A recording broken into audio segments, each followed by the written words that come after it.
Oh, just as I hit the go live button, something in my eye. Okay. All right. Whew. Sorry about that. Good morning. How's everyone doing? Hopefully you don't have something in your eye. Anyways, let's kick it off. I have a couple things for you guys. First, as always, all opinions here are those of my own. I'm not sponsored by anybody, not representing any company. And I'm not representing or talking for any past, present, or future employers either. These are just my own opinions. Next thing, I want your opinion. I've kind of had a midlife crisis. Yeah, it's kind of a midlife crisis, even though I'm not in my midlife yet. Midlife crisis for this YouTube channel. Hopefully, it's not the midlife of my YouTube channel either. Anyways, do you guys like the more educational content where I do like really strictly educational, or do you like the more like goofy, fun, like build a game out of Kubernetes operators?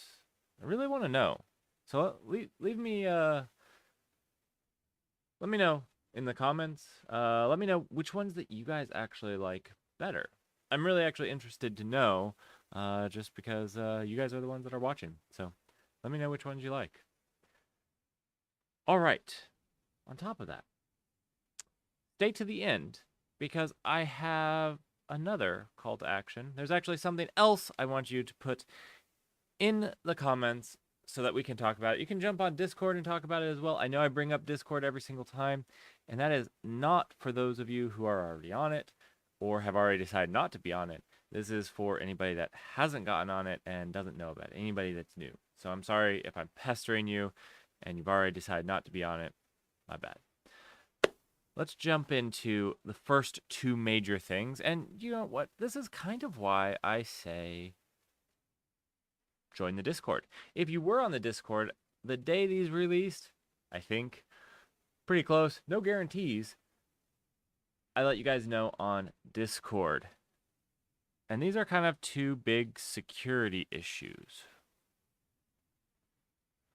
So the first one here is the CVE 2022.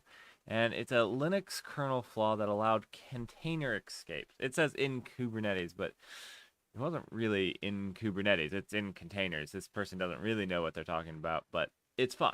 It's fine. You throw Kubernetes in there and you'll get more clicks. I understand the game. That being said, it only affected people with the cap system admin, and this really makes it important that you understand what capabilities you have on your containers. Linux containers have a bunch of different capabilities, and your runtime, your engine that runs your containers can run with a bunch of different capabilities. And Docker, containerd, well, Docker uses containerd, so that's kind of stupid, but Docker, containerd, I said Docker again. Cryo was the other one that I was trying to think of. All have these capabilities that you can do, and if you use the fewest privileges that your containers need, you might have saved yourself from this.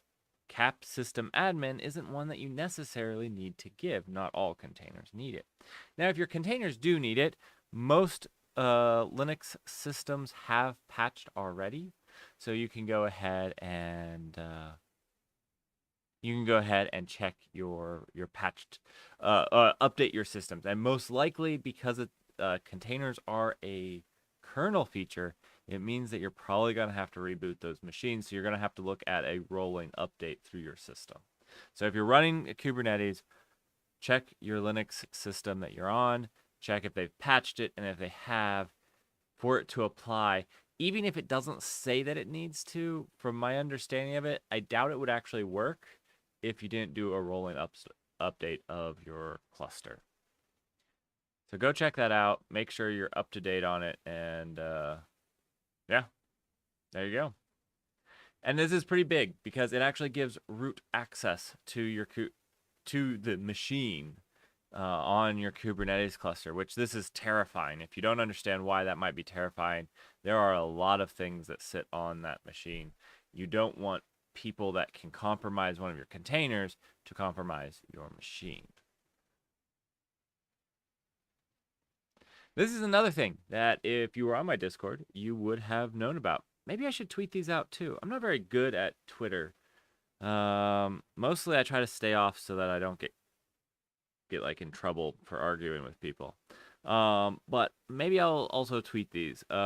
This was a big deal because Let's Encrypt was going to revoke a bunch of different TLS certificates. Now I say a bunch. It's really just to the TLS ALPN 01 challenge validation. So if you did have a cert with that challenge validation, your cert got rejected or revoked, and yeah, you probably already know by now because whatever happened, it stopped working. So these were notified on the Discord. You can join the Discord. You can post yourself if you find something that's really important for people to know and keep up with. So let's move on to what I would call the clickbait of today. And I think any of you that have followed me probably know my opinion on this. But there is Rancher Desktop 1.0.0 has arrived.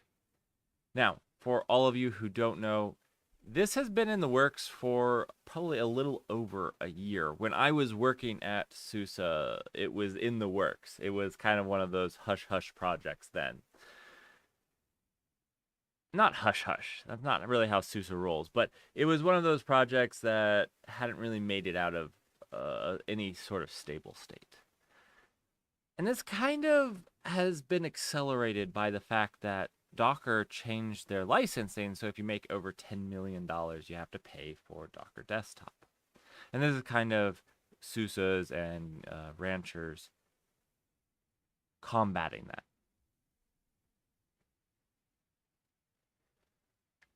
Now, I absolutely love open source, and I love people that strive to build communities. And SUSE is actually one of those companies that does that. Now, don't get me wrong, they're going to try to sell you support, but that's their business model. They're going to try to sell you support.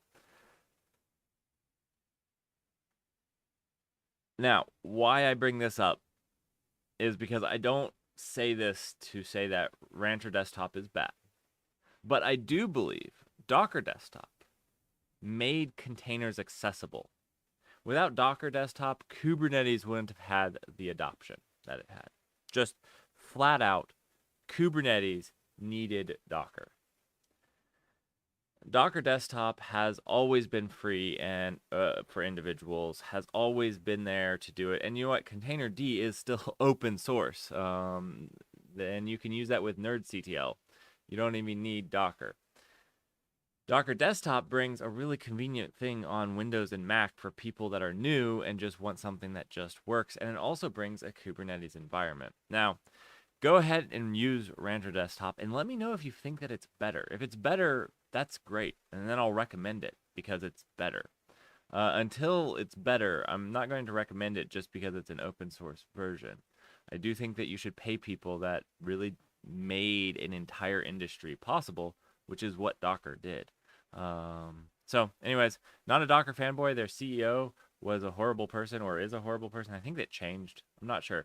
It either changed or he's calmed down in his attacking people. So anyhow, that is out. So I do encourage you, go check it out. Let me know if it's better. I might actually do a comparison. I might do a comparison video and bust both of them out, see how they do on, the M1 Mac. I actually have this Mac. It's a really nice Mac sitting back there that I have been using. I need to do a video on it. I just haven't decided whether I'm up to answering the Apple fanboys on my video yet. Once I am, I'll post that video. I actually have most of it written. I just haven't decided to actually record it. I have some interesting takes on it. It's a nice piece of hardware. I wish it ran Linux. It would be a fantastic piece of hardware. Actually, it still would suffer from its problems. There's certain issues, like memory, that nobody is talking about. Maybe I just don't know what I'm talking about. All right, let's go on to a couple more things with security. I wanted to talk about this Rancher and stuff because it was in my thing or in my, it's my clickbait for today. So yes, Rancher Desktop is taking on Docker Desktop. Let me know which ones you like better. The last one is Polkit had a flaw. Now, anybody that says open source is a more secure way because more people see it, I would use this and the plethora of other examples to say that that's not necessarily the truth. Now, I'm not saying it's bad or hurts security, because security should have nothing to do with obscurity, and that means that if obscuring doesn't help, opening up probably also doesn't. That would be kind of... People will disagree with me, and that's okay. We'll talk about it. But this has a 12-year-old flaw. 12-year-old. And it's an open source project. It's released under the GNU 2, I believe. So yeah, 12-year-old flaw, and it's a pretty serious one. It allows for non-privileged access to communicate with privileged processes. This is pretty serious. So anyways, make sure you patch. That's the that's the moral of the story. That's the word I was looking for. So yeah, the moral of the story, make sure you patch. Let's talk about clouds. First, I'm going to talk about how GCP didn't have anything worthwhile to talk about. Not that I found. If you found something, let me know. If you let me know in the comments or in Discord, I'll make sure it finds it into the next week's news. That being said, there is something I didn't talk about last week. And I'm sorry. I missed it. I failed you guys. There was a piece of cloud news that should have been released. And that was a documentary. Now,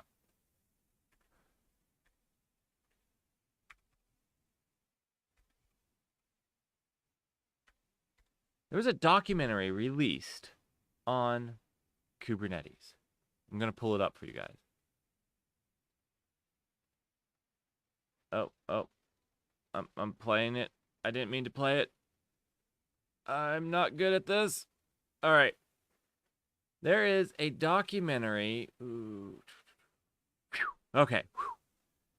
And I'm going to link this. There is a documentary released on YouTube by Honeypot, which has more subscribers than me.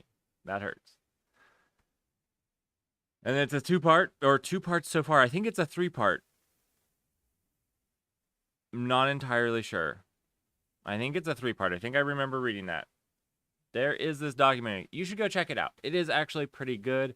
I watched through it once on 1.5 speed, and I'm going back through watching it one more time.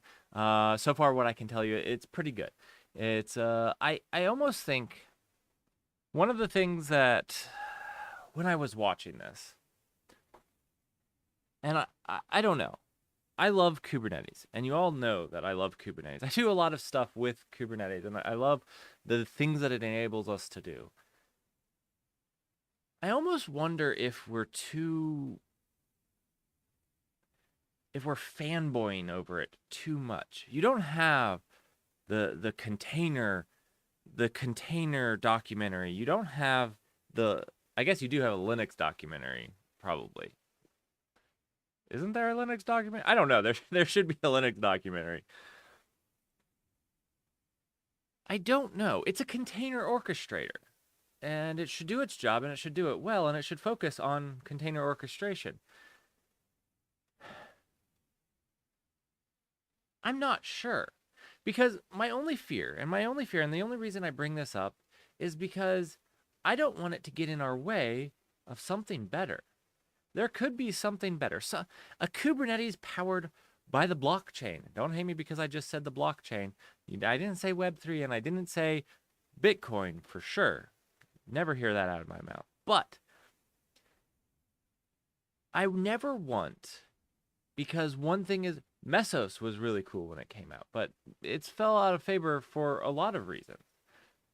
And I feel like it's kind of like when you think that you've learned it all, you'll stop learning. I don't want us to get hung up on Kubernetes because it's awesome, and it is awesome. Don't get me wrong. Anyways, that's just the thought. When I was watching this documentary on Kubernetes, that was kind of the thought that I was it's almost this idol that we've put on a pedestal, and nobody can touch that idol. Nobody could say anything bad about that idol because we've elevated it to this spot. So, anyways, it was just a thought that I had while watching this documentary. Good documentary. But yeah, and thanks to Honeypot, it was a lot of work to put this together. So yeah.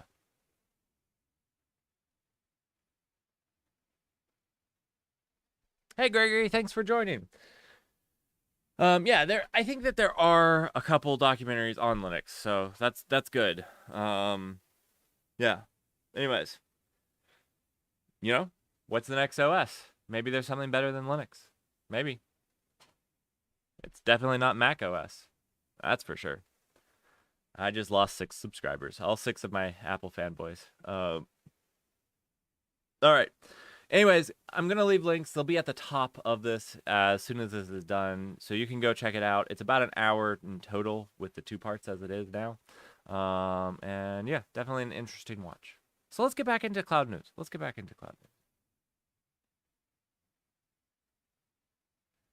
Oh man, you made Cobb? See, that's what I'm talking about. A person in the community is already making a container orchestration on the blockchain. So Cobb is the new Kubernetes. Actually, Gregory, if you ever get something running and working and want to have an interview and a video, let me know. I would love to do that. Open source Windows, that's never happening. Actually, I think it could happen. I think open source Windows could happen, might not happen. It might be like a dual license one. There's a lot of things that is hard with Windows. One of the things that makes Windows nice is it comes compiled with all these drivers and stuff for like graphics cards and stuff. And there's a reason it just works with them. And you cannot do that and all the motherboards and stuff. And it's what makes Linux slightly harder. And so, when you install Ubuntu and you can click that download proprietary binary stuff, it basically would have to involve stuff like that. I don't know. You might get it. Maybe you get a dual version one. Anyway. I think Kubernetes is suffering from success? A little. Everything suffers from success. Suffering from success, for those who might not understand that the terminology, you get a bunch of people that want to contribute, and then you spend more time managing your community than you do writing code on it. You deal more time arguing with people about the right way going forward, and honestly, Kubernetes has ground to much slower. Not only has their release process slowed down, which I actually think was a good thing, but it comes down to that, like, actually just producing a feature is much more difficult and you have a much higher bar. It's the way all projects mature, and generally what happens is that then a new project that can move faster does and takes their place. I do think that, in 10 years, there'll be something better than Kubernetes to manage your deployments. That's maybe a bold statement, but it probably is true. And maybe that's Kubernetes version 2. Although I don't foresee a version 2 of Kubernetes, and we can get into that. But it might be an amalgamation of Kubernetes is my only point there. But that's all I have to say on that. Let's get into the cloud news. Unless you guys have anything else. Cobb, we're going to see... and there should be more documentaries. Maybe I should start doing documentaries on different techs. I know, like, in my intro to containers, I did like a history, and I think people like that history on the containers a lot. So maybe once you guys get my channel to really grow and I can afford to travel somewhere to interview some people, or even get an interview with them, because if I asked them for an interview, they'd be like, "Excuse me, who are you? Who are you? No, thank you. My mom told me not to talk to strangers, so no thank you." Yeah.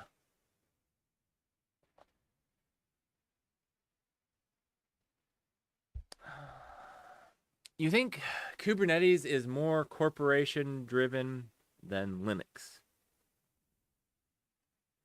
sadly, any really successful open source is probably going to, if you want it to be adopted by corporations, it's probably going to be more driven by corporations. It's going to be driven by your largest user base. So if your largest user base is corporations, which Kubernetes, don't get me wrong, who in their right mind, other than myself, which maybe I'm not in my right mind, uses Kubernetes that is a consumer. That's just not what Kubernetes targets corporations. So of course it's corporation driven. Almost the same with Linux. Now I understand that there are people that use Linux that aren't corporations and individuals, and that's fine. And Linux is less so, but Linux still is pretty driven by corporation. If you want to know the largest install base, it is corporations. So now if you're talking about something like the GIMP, which is an open source, it's easier for that because there's actually people, or Krita, or a lot of those. They're actually designed for individuals. Now, corporations can use them, but they also have, or Blender is another good one. They have a large user base that's not in the corporate, but Kubernetes and Linux both have massive corporations that use them, and the software is really designed for corporations. Really good comments. Keep them coming. This is fantastic. Thanks for commenting. And you know what? Let's keep that discussion going. Maybe that's my first documentary. Let's have a good conversation. I can dig into it. I'm digging into Web3 right now. I am spending copious amounts of time, energy, digging into Web3 and bringing you guys basically not a documentary, but kind of arguing both sides. But once I'm past that, I want another one. I want to, every 3 months, release a really in-depth research article on something, or video. Varticle. It's a varticle. I'll release varticles. All right, let's get into the cloud news before you guys sidetrack me anymore, and I never get done with this. But this is a really good conversation. This happened, which has been happening. There has been this war, and honestly, I think the cloud providers are attacking themselves to boost their stats on who has had the largest DDoS attack and mitigated it. I don't actually think that they're attacking themselves. Trust me, that I don't think.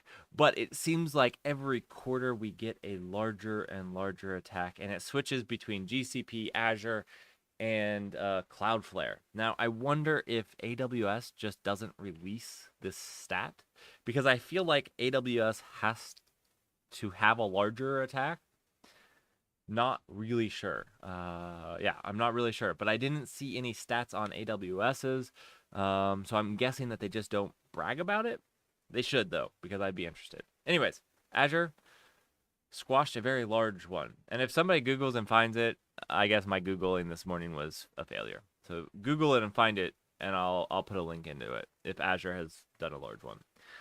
On Azure's news here, we have a new maps feature, which I thought was fun. I didn't see anything that was really important, but this looked fun, that Azure Map now has historical weather, air quality, and tropical storms, which I don't know if the historical applies to weather, air quality, and tropical storms, or if the historical is just for weather and it now also has air quality and tropical storms.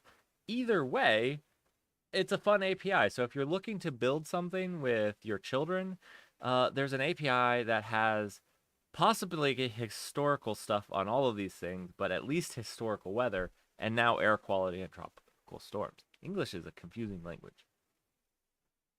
Anyways, yeah, so that's cool, and you should be able to use it. I think Azure Maps does come with a certain amount of free tiering.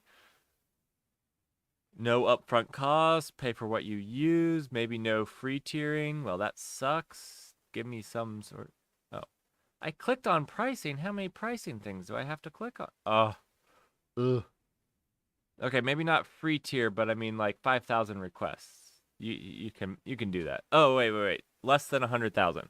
So yeah. $5. Not free, but oh well. Let's move on to AWS. AWS is announcing Amazon Elastic File System Replication. This is something I didn't really even know it didn't have. But it allows you to replicate file data in a few clicks without requiring manually provisioning additional infrastructure or a custom process to monitor, synchronize data changes. So basically, it's a new file replication for your AWS infrastructure. So if you're running a lot in AWS, this is probably something you want to check out. It gives the 11 nines of availability, which means your data is probably pretty secure if you really need it. This is if you're looking at 11 nines, you're looking at very, very certain that your data is going to be there. I think it requires like 3 of their data centers in the same region to go. Anyways, it's a lot of stuff. Another thing that Amazon released was Amazon Kinesis Data Firehouse now delivers to Honeycomb. So if you use Amazon Kinesis, you can now do, it now supports streaming delivery to Honeycomb.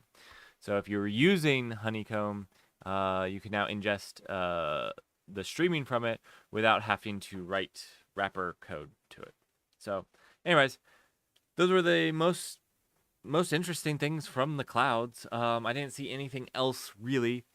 GCP continues to suck at reporting the features that they release. I know that they release more than I find, but it's hard to find, so I didn't see anything this week from them. So yeah. Do you guys find anything this week? If you did, I would like to know.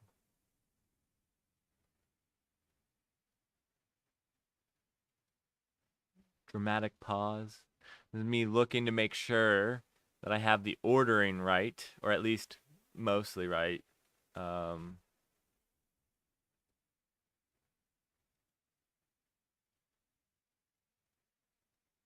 Okay. Yes, I do. I do mostly. Let's jump into Kubernetes, some open source, and some blocks. This first one is kind of all 3 of them, which is kind of cool. This is scaling Kubernetes to over 4,000 nodes and 200,000 pods. Now, if anybody you have watched, I made a video on scaling Kubernetes and some of the things that you have to do that.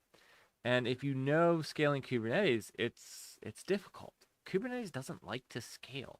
Most of the people, again, think Kubernetes and scaling, but Kubernetes has some hard upper limits. There's a hard upper limit on the number of pods you can run on a single host. You can get the beefiest host out there, and you can still only run a certain number of pods. And then, on top of that, you can only put so many nodes in a cluster. And then you can read a lot of blog articles.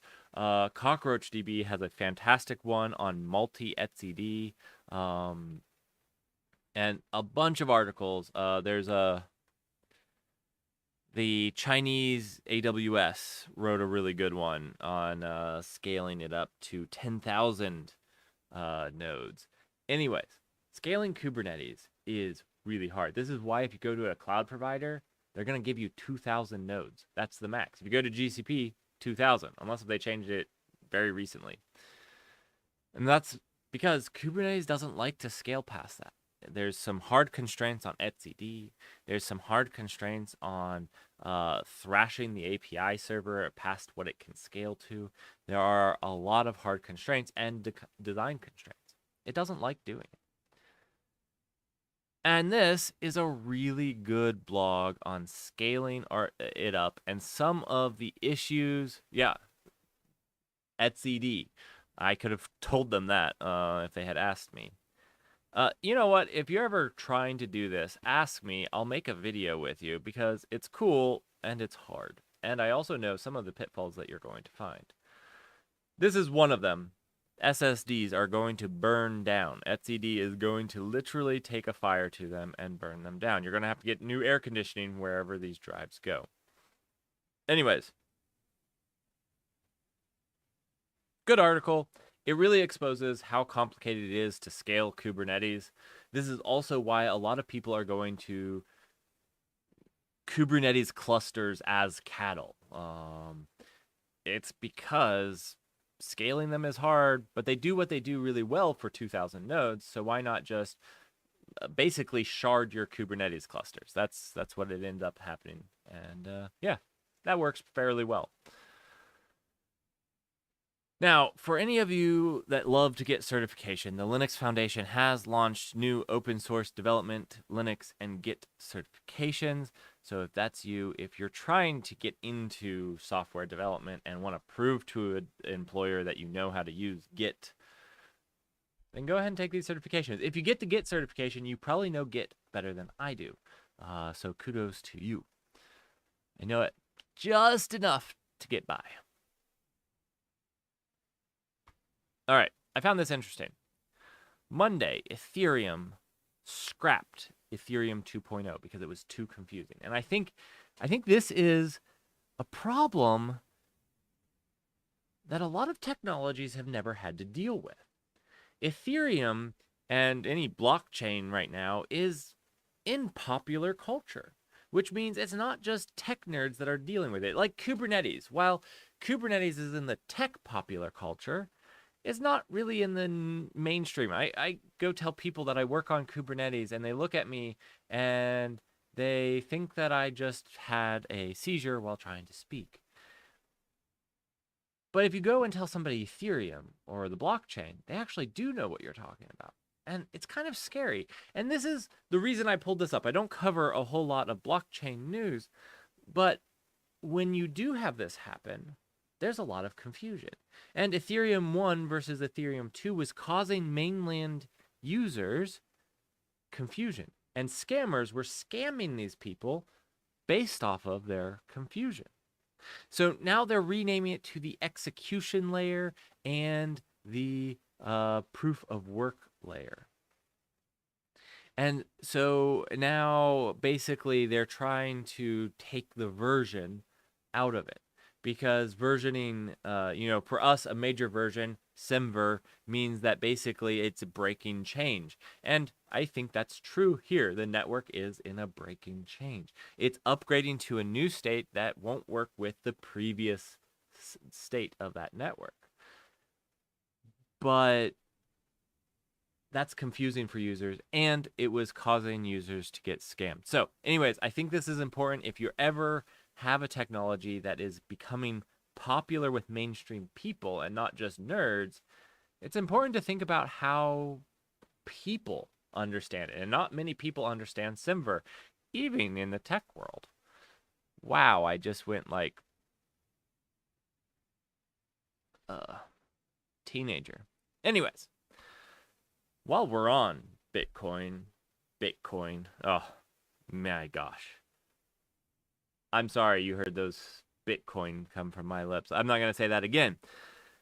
While we're on blockchain things, this is one of the things that I have said are possible. And I'm not necessarily supporting this particular one. I'm saying this is the types of things we could do with blockchain. And I've not seen it done well yet. But Elf.im raises 10 million to become Web3 decentralized answer to Amazon Lambda. This is what I was saying. You could actually do decentralized Lambda execution. Now, whether this actually works in practice or not and is scalable and cost efficient, that's yet to be seen. But I'm sorry, I just looked at chat pronouncing Kubernetes. You guys are fantastic. Thank you. Keep it up. I love to see the the feedback. But this is some of the things that might actually be leveraging the technology for a useful thing. Now, again, I'm not sitting here. Wait and watch for my video on blockchain, because that's going to dive into these more, and I'm going to argue both sides. Don't expect me to take a side like I do against Apple. I'm going to take both sides and argue for both sides, because I think that's the best way to know. But these are, from my point of view currently, some of the best ways that you could try to leverage this, whether it's a search engine that you want the people to own or things like that. But I think you have to do it very carefully. So I'm going to be watching these, and I'm going to be, in that video, digging into things like Elf to see how they're doing. All right, we'll get off of blockchain, because I know that everybody has heard too much of it. The Kubernetes group doesn't like the blockchain, and so we're going to move on. I don't know why I clicked on that. Google kills off Flock. So Google, this is what I just found interesting. Google released a little while ago a thing called Flock to stop tracking people, and pretty much all the browsers said no, that's just a different way to track people. And so now they're replacing it with topics. I haven't dug into the topics proposal that much. So I'm not sure if people are going to really get upset about the topics proposal. We'll see if that happens. I think a lot of people like to give Google extra hate, but they deserve it, so it's fine. They deserve it. Awesome on the UK government as it plans to release in-map scripts for finding vulnerabilities. So if you guys don't know what that is, I'm going to read this. I'm not going to read this to you. I'm not a narrator. The UK government's cybersecurity agency plans to release in-map scripts in order to help system administrators in scanning their networks for unpatched or vulnerable devices. The new project, titled Scanning Made Easy, will be managed. Okay, I'm not going to do that. That's my reading voice, by the way. If I read something, that's how I have to read it. Anyways, go ahead and check it out. I'm going to be watching it. I didn't actually go through any of the stuff. I just found the article. I read the article, thought I would share it. All right. I lost 12 viewers. I didn't even have 12 viewers. Lost them when I did my reading voice. That's interesting. Oh, man, I should put this with the blockchain. All right, this new private messaging, possibly a use for blockchain, possibly, is a new private messaging app claimed. Oh, I'm just reading. Decentralized and quantum resistant. So if you guys know what quantum is, there's actually another article on quantum that we're going to be talking about today in just a second. I'm going to make sure that's the next article, so sorry.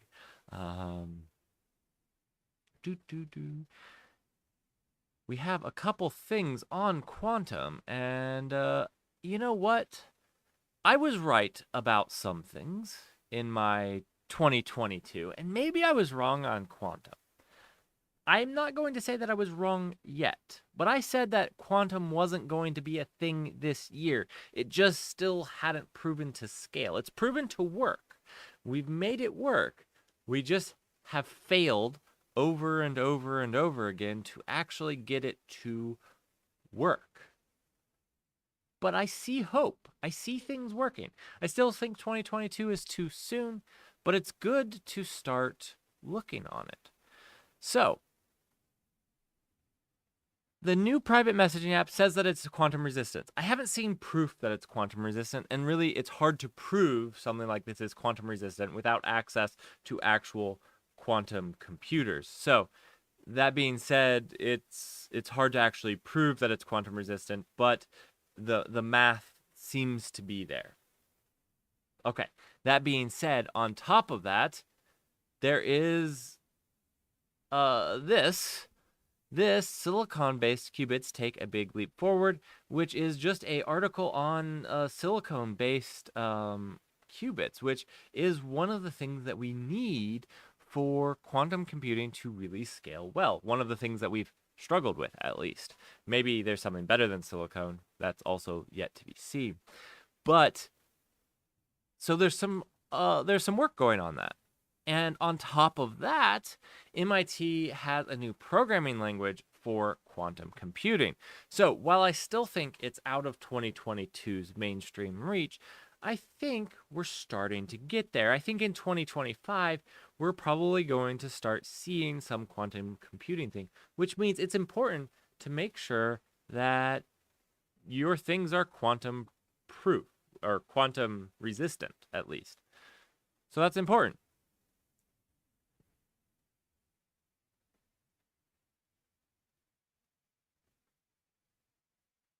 Do you have to open source? So the question is, does it actually open source its quantum resistance encryption implementation?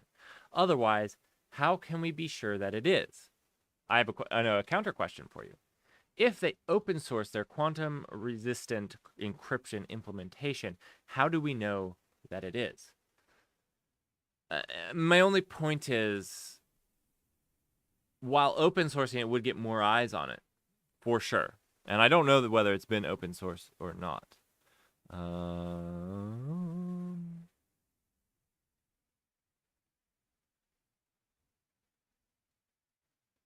I think it is.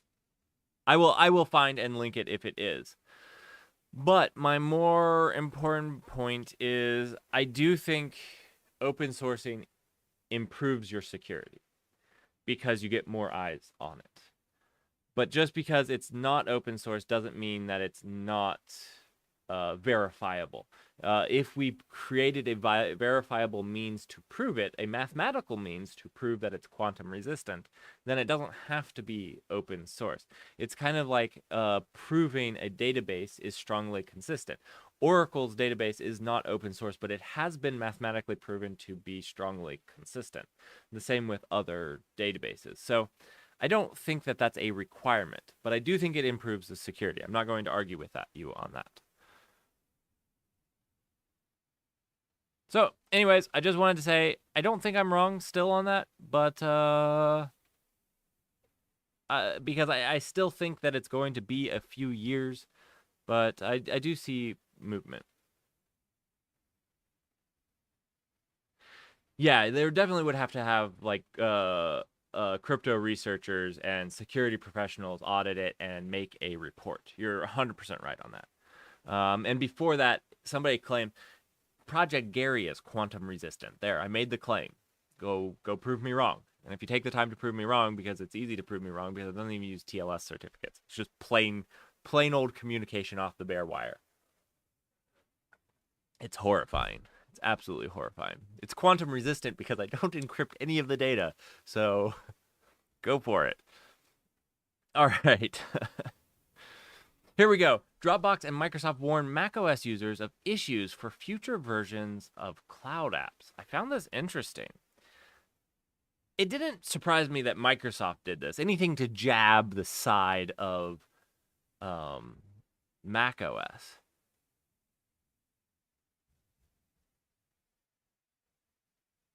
But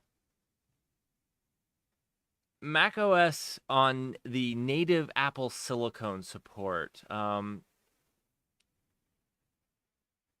there are issues with the future versions of the OS, but I couldn't find out exactly what they were digging at. So I don't really know, but there seems to be some issue for both like Dropbox and file storage things that rewrite files on your drive so they synchronize them. It seems like macOS is making that hard to impossible. I don't understand exactly what it is, and if I do, I will report it. I didn't have the time to dig too much into this. It was just something interesting that I found, and hopefully isn't true. I like Dropbox. All right. Intel building a massive plant near me, which was surprising. I don't live anywhere close to Silicon Valley, so that was surprising. I don't live in Ohio either, but I live near Ohio. I live in the southern, just south of Ohio. Apple pays a student who found a webcam hack. I have, and this is one of my harps, on my MacBook, and I can't show you on my lap. One second, I can show you. One second.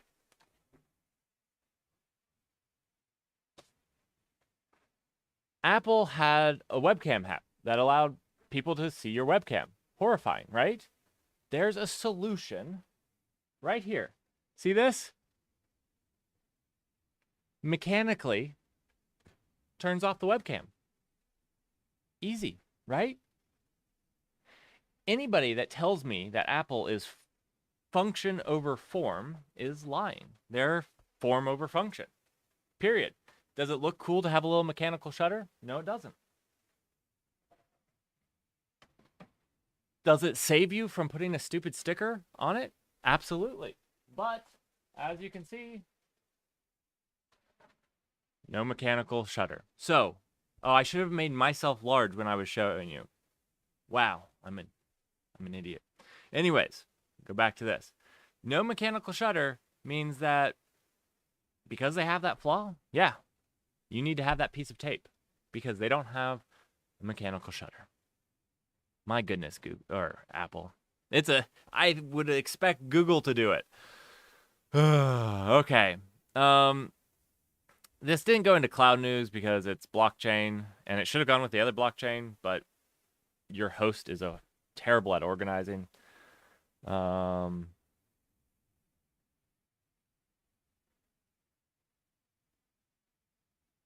Yeah, I don't know.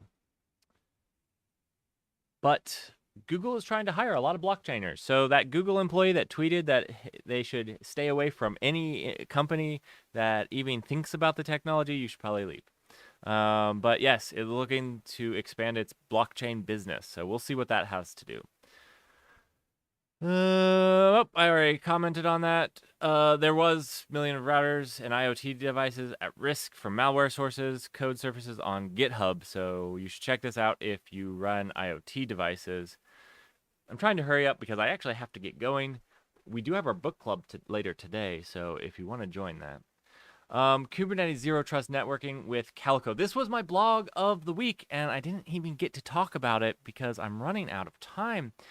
But Kubernetes Zero Trust Networking with Calico, actually, it was great. We had a good conversation. I had fun, so hopefully you guys did too. But yes, Kubernetes Zero Trust Networking with Calico Network Policies. This is cool. I've talked about Zero Trust, how you need to get on Zero Trust and how it's big.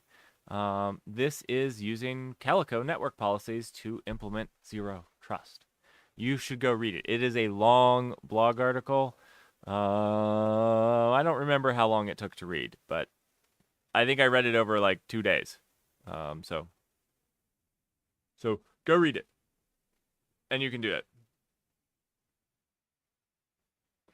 Dude, yeah, I agree that cloud news became like 50% blockchain overnight. I actually have an address for that in my video that's coming out in the coming months. I'm working really hard on the video. You're going to see that I'm slowing down on all the other videos because I am working hard on it. Hopefully you guys really like it. I really wanted to do this because, yeah, anyways. That being said, remember, let me know which of my videos you like the most. Do you want like the fun ones where I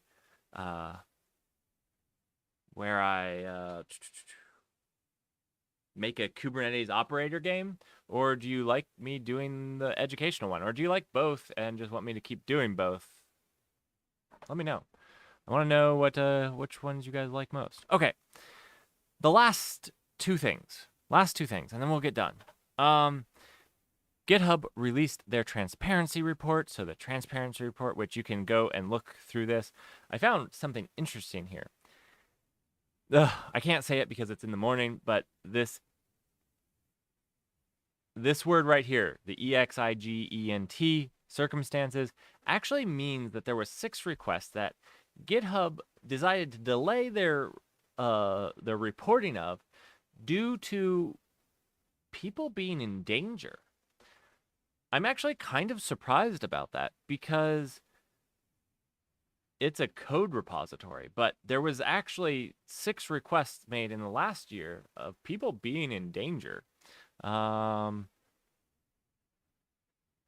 find that horrifying. It's sad that people use any tool. And this is why I always say bad people do bad things with good tools. You cannot blame the tool for something that bad people do with it.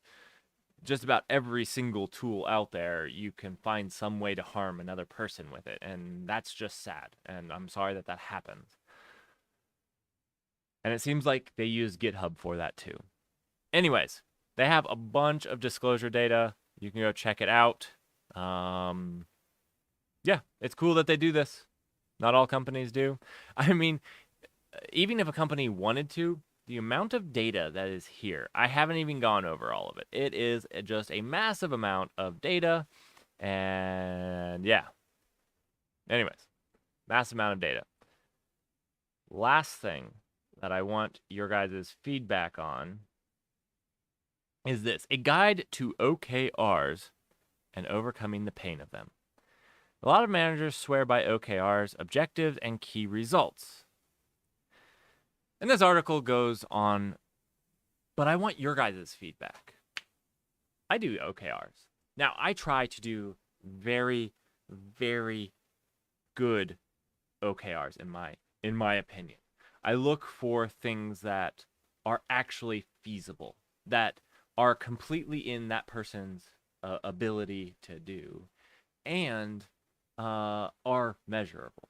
Because the company wants some way to measure it, so you need something that's measurable.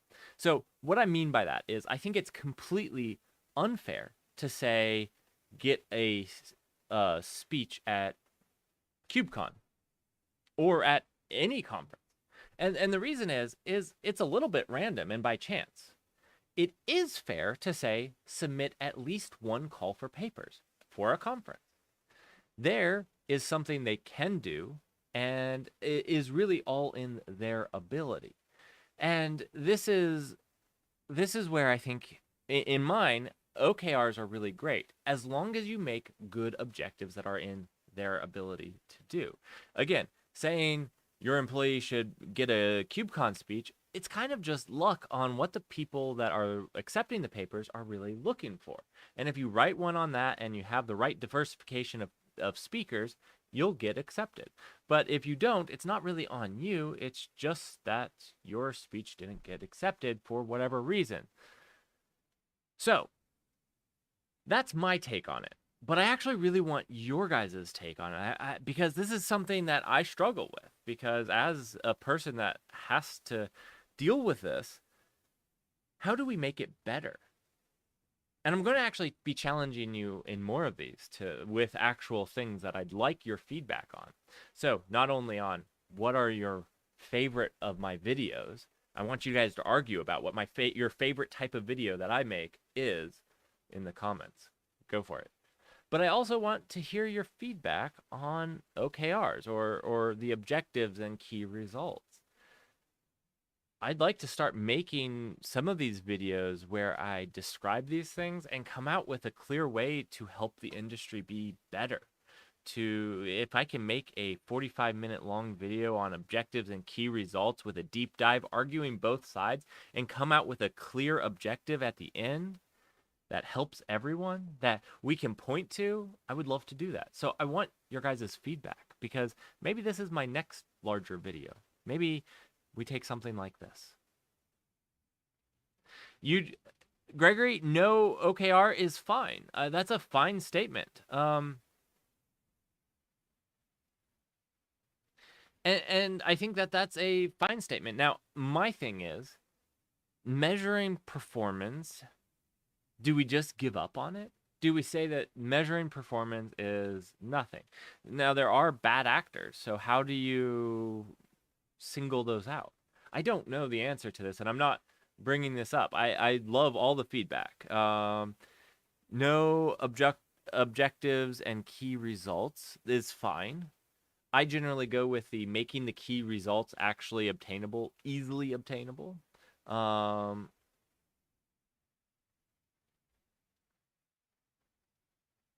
Maybe they're just a fantasy.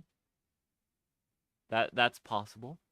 What are your key takeaways? When somebody comes to you and says, "Hey, I'd like to go from a developer to a senior engineer, from an engineer to a senior engineer." How do you prove to the company that they're worth the pay raise that you want to give them and worth that? I don't know the answer. Most companies aren't going to just let me say, well, yeah, this person is now a senior engineer. They're good enough, trust me. Now, some of it can be past work. I rely heavily on that, pointing to past accomplishments. 100% I do. I generally think of OKRs when I help people with them more as not for me. I don't really care. I look at it as we lay out some things that they can work on so that I can take those and argue them to the company. But again, I'd love to hear your guys' thoughts. Leave me comments. We're not going to argue it right here, right now. That's just kind of one of the things that I've been thinking about. And how could we do it better? Absolutely. Lines of code committed is garbage, but how do you measure impact? Should we measure impact? I don't know. Maybe that's the answer. We don't measure impact. I feel like we have to, but maybe that's the answer. Anyways, love to hear your guys' thoughts. That's it for me today. Sorry I got a late start. Sorry it's run a little late. Thank you for joining me. You all are fantastic, where I can have some open conversations and not feel like I'm going to get harassed. And join the Discord if you want to have this conversation. I'd love it if somebody joined and argued for OKRs or against them or whatnot. Do it, and we'll have a little conversation about it. I don't know my stance as a whole. I generally dislike them, I think, but is that just because they've been done poorly? It's kind of like I generally dislike how most companies do Agile, but I think most companies do Agile wrong. So does that mean I dislike Agile, or do I just dislike how most people brutalize it? I'm not really sure the answer to that. All right. Sorry, I know I rambled too long already. Thank you guys for joining me. I'm going to let you guys get going. You guys have a fantastic rest of your week.